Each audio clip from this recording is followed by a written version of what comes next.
I'm starting. It's afternoon, my dear students. Last lecture बेटा, last lecture में example दिया था मैंने आपको, मुझे याद आ रहा है मैंने एग्जाम्पल से स्टार्ट किया था कि आप 3 टाइम्स, आप 3 बार बुला रहे हो अपने फ्रेंड्स को, 3 टाइम्स आपने कॉल किया। वो दोस्त जो आपके फ्रंट बेंच पे बैठा है, आपके आगे वाली बेंच पे बैठा है, बट उसने रिप्लाई नहीं किया, इट मीन्स कि उसके साथ जो प्रॉब्लम है, जो तकलीफ है, वो डेफनेस की, वो सुन नहीं पा रहा बरोबर, बट ही इज और शी इज फिजिकली एबल। आपका वो फ्रेंड चल सकता है, वॉक कर सकता है, रेसिंग लगा सकता, बट सिर्फ सुन नहीं सकता। एज ऑन टुडे, आज की बात करें तो बेटा कोई ऐसा पर्सन, कोई ऐसा सिटीजन, कोई ऐसा हमारा फैमिली मेंबर न करके जिससे पोलियो हो चुका हो। The word polio means orthopedically handicapped. Orthopedically यानी वो बीमारी जो खास करके हड्डियों से, जॉइंट्स हो, बोन्स हो, लेग्स हो, हैंड्स हो, खास करके ऐसी डिजीज हमारे बोन्स को वीक कर देती।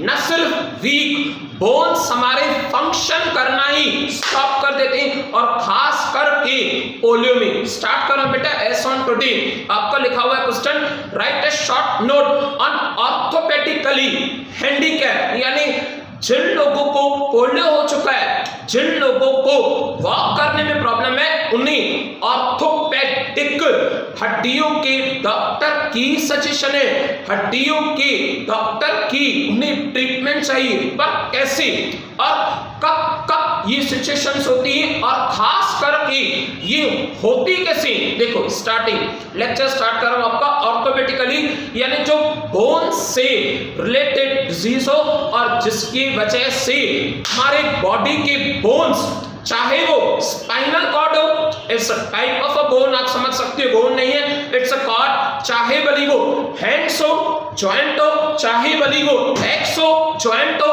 तो ऑर्थोपेडिक हड्डियों से related. Meaning orthopedically handicapped persons are those who have the orthopedic defects, यानी जिनकी डिजीज, जिनकी तकलीफ हड्डियों से खास करके रिलेटेड हो, विच लिमिटेड, जो चाह कर भी, जिनका हाथ काम नहीं कर रहा, वो फंक्शन नहीं कर पा रहे, वो लिख नहीं पा रहे, सुन पा रहे, देख पा रहे, समझ पा रहे। इट मीन्स खास करके physically disabled, which limit their physical movements, उनकी फिजिकल मूवमेंट्स में लिमिट आ रही है। मूवमेंट फास्ट और स्लो को छोड़ के शायद ऐसे भी हो सकता है कि वो मूवमेंट कर ही नहीं पा रहे। आगे, the association of a physically handicapped Bangalore में उनकी एसोसिएशन है, states that the orthopedically handicapped are the persons who have defect which cause the deformity or interference with the normal functions of bones, muscles and joints। bones हड्डियां, joints, muscles। तो बेटा यानी आपकी physical body में या particular किसी person के physical body में प्रॉब्लम आ रहा है, बोन्स के फंक्शन में प्रॉब्लम आ रहा है, यानी उन्हें ऑर्थोपेडिक डॉक्टर को दिखाने की जरूरत है। स्टार्टिंग कॉसेस, क्यों ऐसे क्यों होता है ये बातें? द कॉसेस, ऐसे कॉसेस है that makes a person orthopedically handicapped are, first congenital defects such as genetic, the word genetic parents, the word genetic grandparents, जिसे सिंधी में कहें या नॉर्मल लैंग्वेज में कहें अड्डू कहते हैं जिसे, यानी वो हेरिडेटरी चलती आ रही है पेरेंट्स से लेके बच्चों में, दैट इज द हेरिडेटरी में। द जेनेटिक डिफेक्ट्स या तो injuries eight the time of birth, कोई एक्सीडेंट हो चुका है और एक्सीडेंट की वजह से उस 3 महीने के बच्चे की बोन्स में प्रॉब्लम हो चुका, बोन्स फंक्शन करना स्टॉप कर चुके, यानी वो बच्चा ऑर्थोपेडिकली हैंडीकैप्ड हो चुका है, एक्सेट्रा लिखा हुआ है, उन्होंने मेंशन किया है accidents. Next side effects, yes बिल्कुल। देखो टेक्नोलॉजी, बेटा आज टेक्नोलॉजी ने हमें बहुत आगे तक लेके जा चुके हैं, हमें बहुत आगे पहुंचा है तरक्की में, हमें आगे पहुंचा है सक्सेस में, बट उस टेक्नोलॉजी के उतने ही नेगेटिव इफेक्ट्स भी, यानी जितनी मेडिसिन्स बीमारियां दूर करती हैं उतने ही उनके साइड इफेक्ट भी होते हैं, और जिसके वजह से ये डिजीजेस क्रिएट हो जाती हैं और इंसान फिजिकली डिसेबल्ड हो जाता है। लिखा हुआ है the side effects of a harmful medicines, जिनका पावर बहुत ज्यादा, हम मेडिसिन्स लेते हैं ना तो उनका पावर होता है, यानी वो रेट की गई, आप याद करो 25 ग्राम्स ml, जो भी हो, 50, 100, 150, 200, तो बेटा जितना ज्यादा बोलते जाऊंगा उतनी ज्यादा बहुत हाई पावर तकलीफ देंगे वो during at time of pregnancy which effects the foetus, यानी वो बच्चा जो बॉर्न भी नहीं हुआ है उससे इंटरनली इफेक्ट हो चुका होगा। अगर इतनी ज्यादा पावरफुल और हार्मफुल मेडिसिन्स कोई लेडी ने, किसी वुमेन ने कंज्यूम किए at the time of pregnancy. Next diseases such as tuberculosis, such as smallpox dots, वो डॉट्स होती हैं, आप ऑब्जर्व करो, वो बार बार कंप्लीटली पूरी बॉडी पे, फेस पे, स्किन पे वो डॉट्स होती हैं, that is called as pox, smallpox etcetera. Types पूछे जा रहे हैं हमसे कि आप बताइए कि इस ऑर्थोपेडिक हैंडीकैप्ड में खास करके बीमारियां आती कहां से और कौन सी बीमारियां ऐसी है जिनके वजह से इंसान दौड़ नहीं सकता, चल भी नहीं सकता, लिख भी नहीं सकता, हाथ होने के बावजूद काम की नहीं होती, पैर होने के बावजूद हम वॉक नहीं कर पाते। मैंने फर्स्ट वर्ड भी वही कहा था, फर्स्ट टाइप भी वही लिखा है, दैट इज द पोलियो। बेटा देखो अमिताभ बच्चन, उनकी ऐड आती है कि जस्ट 2 ड्रॉप्स, 2 बूंद जिंदगी की, 100% सही है, बिल्कुल सही है। उस 2 ड्रॉप्स के बगैर जिंदगी जिएंगे तो सही, पर गुजार नहीं पाएंगे। जीना अलग होता है और खुशी से जिंदगी गुजारना अलग होता है, फर्क होता है। Polio is a type of a virus, उसे पोलियो वायरस कहा जाता है। सर हमने तो कोरोना सुना है, कोरोना इज अ वायरस, उससे पहले polio is a virus.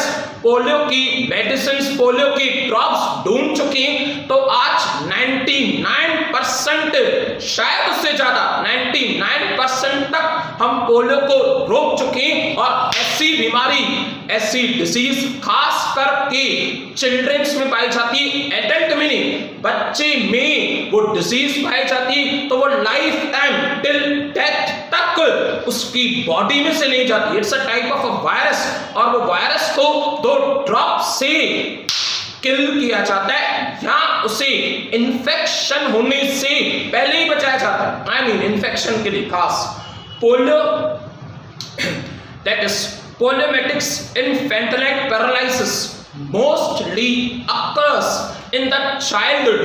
It is caused by the virus. उसे कोरोना नहीं, उसे पोलियो वायरस कहा जाता है।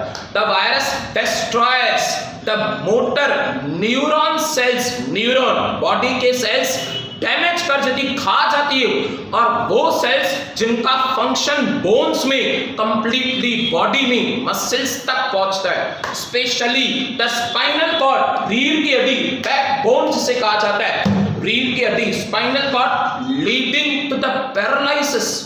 परमानेंटली इंसान बेड पे आ जाता है स्पाइनल कॉर्ड की वजह से। अगर स्पाइनल कॉर्ड में पैरालिसिस, वो शॉक क्रिएट हुआ, वो फंक्शन होना ही बंद कर देता है। The onset of the disease is marked by fever starting, initial stage पे उसके सिम्टम्स क्या हैं? Fever, headache, stiff neck, back, deep muscle pain, weakness and loss of body, ये सारी बातें उसके सिम्टम्स हैं। बुखार आना, पेन होना, stiff neck pain and many other symptoms. Next की बात करें, लिखा हुआ है सेरेब्रल पैल्सी, इट मींस लिखा हुआ है पैरालिसिस, खास करके पैरालिसिस। सर पैरालिसिस यानी क्या, एक्चुअली वो होता क्या है? देखो बेटा, अज्यूम करो कि किसी पर्सन को इलेक्ट्रिक वायर्स में से जोर से शॉक आ गया, करंट। उस करंट की वजह से उस पर्सन की कंप्लीटली राइट हैंड की नर्व्स दब गई, बंद हो गई, फंक्शन करना नर्व्स ने बंद कर दिया। ब्लड पहुंचना ब्रेन से लेके हार्ट से लेके ये हाथ पे ब्लड नहीं पहुंच रहा है, वो नर्व बंद हो चुकी, यानी उससे पैरालिसिस का झटका, शॉक आ चुका है। और वो शॉक लाइफ टाइम तक रहता है। आप कितनी भी डिसीजेस करो, कितनी भी मेडिसिन करो, कितनी भी एक्सरसाइज करो, रेयरली ना के बराबर उसमें इंप्रूवमेंट आती है, ना के बराबर। लिखा हुआ है द टर्म, ब्रैकेट में मेंशन है, paralysis from brain damage, brain से रिलेटेड। The term cerebral palsy is a group of motor disorders resulting in the muscular coordination and loss of muscle control। देखो अल्टीमेट बेटा, अल्टीमेटली पूरी body को, hands को, mouth को ये बात करने का मैसेज कौन पहुंचा रहा है? ये एक्शंस करनी है, ये गेस्चर्स क्रिएट करनी है, ये कुछ अटेंशन देना है, स्टूडेंट्स को अटेंशन खींचना है। ये मैसेज कौन पहुंचा रहा है? ये मैसेज पहुंचा रहा है ब्रेन। अगर इस ब्रेन की कोई ऐसी नर्व डैमेज हो गई, जो नर्व मसल से रिलेटेड है, जो नर्व बोन से रिलेटेड है, तो उससे आप कह सकते हो paralysis due to the damage in brain damage. It is caused by damage in the motor areas, जहां पे वो फंक्शन करती है of brain due to the fertile life, birth और इन्फेंट्स। बट रेयर लिखा हुआ है, इन अबाउट ओनली 2%, 1000 जनों का जन्म हुआ, 1000 बच्चों का जन्म हुआ, तो उसमें से सिर्फ दो जने, 2 आउट ऑफ एवरी 1000 चिल्ड्रन, यानी सिर्फ नहीं है, ये भी हम कहेंगे ये भी नहीं हो, पर इनका सिम्टम्स, इनके कॉजेस धीरे धीरे कम होते जा रहे, उन पे साइंस ने, उन पे टेक्नोलॉजी ने, मेडिसिन ने कंट्रोल किया है कि वो कम हो जाए।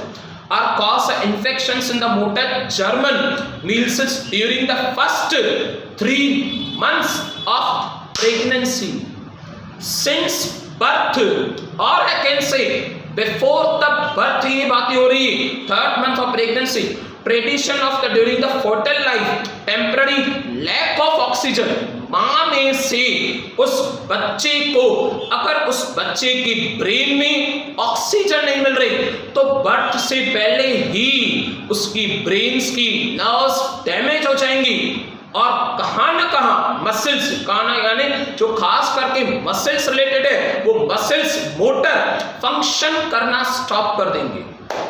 Lack of the oxygen during the birth, hydrocephalus during infancy may also lead to damage the brain cells, और अगर brain cells damage हुए तो वो पर्सन, वो चाइल्ड मेंटली चैलेंज डिक्लेयर किया जाता है, मेंटली रिटार्डेड, जिसका ब्रेन ही नहीं काम करे। नेक्स्ट थर्ड की बात करें तो लिखा हुआ है spina bifida, it means condition causes due to the paralysis. बेटा आपकी सेकंड पॉइंट थी कि बीमारी पैरालिसिस की वजह से आती है, थर्ड पॉइंट पैरालिसिस की वजह से क्या होता है, उसकी बाद क्या इफेक्ट आता है। लिखा हुआ है आप मेंटली रिटार्डेड, अगर ये फंक्शन स्टॉप हो गया, ब्रेन में इफेक्ट हुआ, उसकी नर्व्स डैमेज हो गई, ब्रेन सेल्स डैमेज हो गए, तो वो चाइल्ड को, उस पर्सन को मेंटली रिटार्डेड डिक्लेयर किया जाएगा।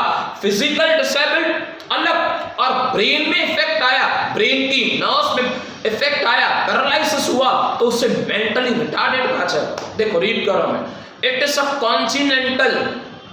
congenital defect of the vertebral column In serious cases, the spinal cord itself produce the problems. वहां से problem start होती हैं, such as partial या complete paralysis. Partial किसी body parts में, complete totally bed पे without any type of a function.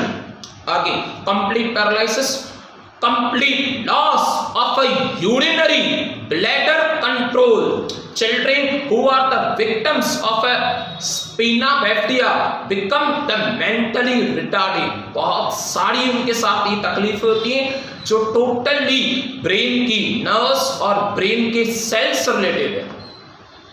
Next, एप्लीसी. Read कर रहा हूं मैं उसे. It is a neurological disorder. The word neuro, brain. बेटा द वर्ड न्यूरोलॉजिकल डिसऑर्डर यानी ब्रेन अगर ऑर्डर में चल रहा है, ब्रेन डायरेक्शंस दे रहा है, ब्रेन इलेक्ट्रिकल सिग्नल्स पहुंचा रहा है बॉडी को. It's a order. Disorder, signals आ रहे हैं, नहीं आ रहे, फंक्शन होंगी बॉडी में, नहीं होंगी, अचानक से मूवमेंट्स रुक जाएंगी, अचानक से मूवमेंट स्टार्ट हो जाएंगी. Disorder. It is a neurological disorder.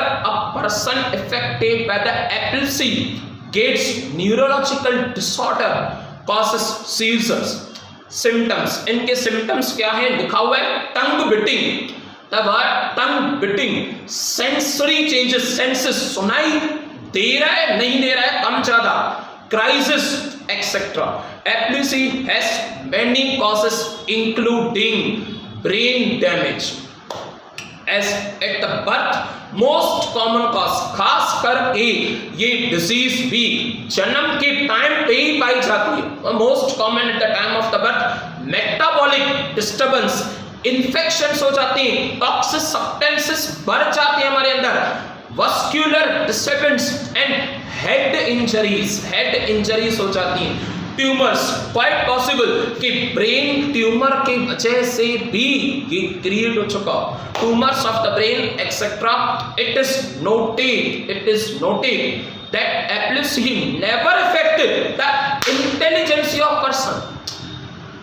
आप सोच सकते हो, इमेजिनेशन कर सकते हो, जता नहीं पाओगे, बता नहीं पाओगे, मूवमेंट नहीं कर पाओगे, एक्सप्रेशंस नहीं कर पाओगे.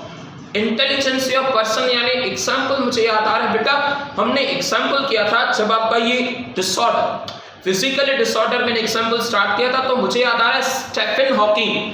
स्टीफन हॉकिंग ऐसे ही पर्सन थे जो मूवमेंट नहीं कर पा रहे थे, बात नहीं कर पा रहे थे, कुछ जता नहीं कर पा रहे थे, बट he was और still today, आज है नहीं वो, पर आज न होने के बावजूद भी पूरे वर्ल्ड में वो फेमस है. Famous and the brilliant person, scientist है, यानी उनकी इंटेलिजेंसी पे कोई भी इफेक्ट नहीं आता. आप बात को समझो कि वो क्या कह रहे हैं. अगेन आप जरूर रीड करना along with the written practice. आपको वर्ड्स हार्ड लग रहे हैं, सर ये आप कॉमर्स में साइंस लेते हो, बेटा जो वर्ड हार्ड लग रहा है उससे आप फाइंड आउट करो, उसके जगह पे इजी वर्ड लिखो और पैराग्राफ और आंसर को अच्छे से ब्यूटीफुली कंप्लीट करो. नेक्स्ट, however, अगर जो इनका विक्टिम होगा, शिकार होगा इस बीमारी का, loses the confidence and concentration on a productive activities due to the sudden seizures. Next, fifth one, muscular, that's related with the muscles. These are the inherited periods. Inherited यानी जनरेशन जो हमसे पहले, वहां से ये डिजीज आ रही है. Parents या रिलेटिव्स, आपके रिलेटिव्स यानी family members. These are the inherited muscle destroying disease. Muscular dystrophy भी एक डिजीज है जो खास करके हमारे मसल्स का काम करना रोक देती है. It's a disease that characterized by the degeneration of individual muscle fibres which lead to the progressive non-development, जिसके वजह से डेवलपमेंट होना रुक जाती of the skeletal muscles. usually voluntary skeletal muscles are weakened by equal both sides of the body. इनके कहने का मतलब है कि अगर मसल्स में वीकनेस हुई, अगर मसल्स ने फंक्शन करना बंद कर दिया, तो किसी एक साइड का नहीं, दोनों साइड की मसल्स, हाथ की हो या पैर की हो, दोनों साइड से इक्वली स्टॉप हो जाएंगे। 5 बेटा सिर्फ 5 पॉइंट्स थी आपके आंसर में। फर्स्ट की बात करें तो types of orthopaedic challenged person. First, polio is a type of a virus, लिखा हुआ है वो, नो डाउट। उस वायरस से बचने के लिए ड्रॉप्स फाइंड आउट किए गए, 2 बूंद जिंदगी की। नेक्स्ट, इट्स सेरेब्रल पैल्सी, यानी लिखा हुआ है paralysis due to the brain damage. Third, spina bifida condition, जो पैरालिसिस होने के बाद होती, कंडीशन कॉजिंग द पैरालिसिस, जिस कंडीशन की वजह से पैरालाइज होती है और उसके बाद क्या होता है। नेक्स्ट, एपिलेप्सी, ये भी कंप्लीट कर चुकी, mentally related with the brain. Last 5th one, just now, muscular dystrophy. Last, quote of the day. बेटा कोट ऑफ द डे के बाद हमारा लेक्चर सक्सेसफुली कंप्लीट हो जाएगा। देखिए, डोंट ओवरथिंक, ज्यादा मत सोचिए, don't overthink leads to the negative thoughts. किसी भी बात को ज्यादा स्ट्रेस मत लो, आई मीन स्ट्रेस लेना ही नहीं चाहिए, प्रेशर लेना ही नहीं चाहिए। प्रेशर फील हो रहा है आपको, स्ट्रेस फील हो रहा है आपको, तो एक ही बात को ज्यादा बार मत सोचो। Don't overthink leads to the negative thoughts. उन बातों की वजह से नेगेटिविटी क्रिएट होती है और नेगेटिविटी आपके दिन को इफेक्ट कर सकती है। ऐसी कोई भी सोच मत रखना, ऐसे कोई भी थॉट्स अपने माइंड में कभी नहीं आने देना जो आपके दिन को स्पॉइल करें। ऐसा इंसान बनना कि दिन आप चलाओ, न कि दिन आपको चलाए। You should run the day instead of day runs you. That's sufficient for today. We'll again meet tomorrow. Bye. Take care. Have a nice day.